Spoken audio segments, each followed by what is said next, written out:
What's up, guys? Pearson Pats here, and I help entrepreneurs suffering from burnout regain their vitality and mental clarity.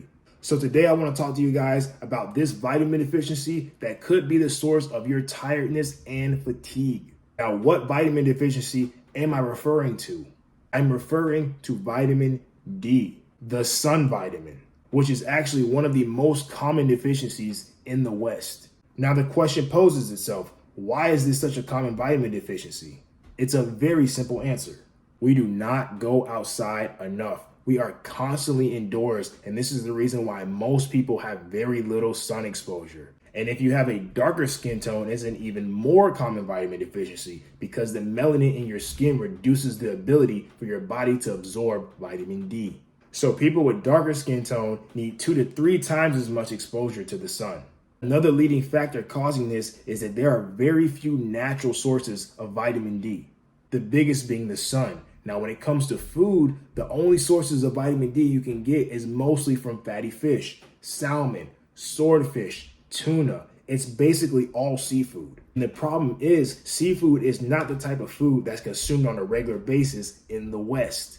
So now you guys are starting to see how the pieces are adding up and why this is such a common deficiency. So my generation was one of the last generations to go outside on a regular basis. Now, when I was little, I got to experience the best of both worlds because when I was 5 and 6 years old, we had technology, but it wasn't really prevalent like it is now.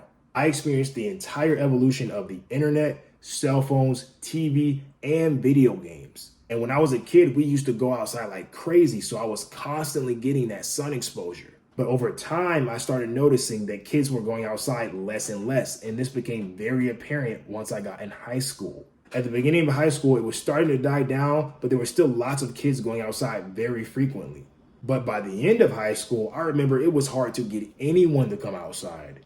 Now, why did this happen? Because the rise of technology. 2010, Apple released FaceTime. Now you can see your friends and family without being there in person. Same thing with video games. What happened? Multiplayer starts to become a more popular feature. Now kids don't have to go outside to do what? Make friends. They can make friends from online at their house. And these are the key factors that led us to staying indoors more and more, causing what? Low sunlight exposure. So if you're constantly feeling fatigued, having muscle weakness, sore bones, there's a high chance that you have a vitamin D deficiency. If you want a good food source for vitamin D, try sockeye salmon. Make sure that it is wild caught, not farm raised. Wild caught food has a higher nutrient density. Anyways, guys, just some more free game on how to get your body to the next level. Once again, my name is Pearson Pats, and I help entrepreneurs suffering from burnout regain their vitality and mental clarity. Thanks for tuning in, guys. Stay elevated.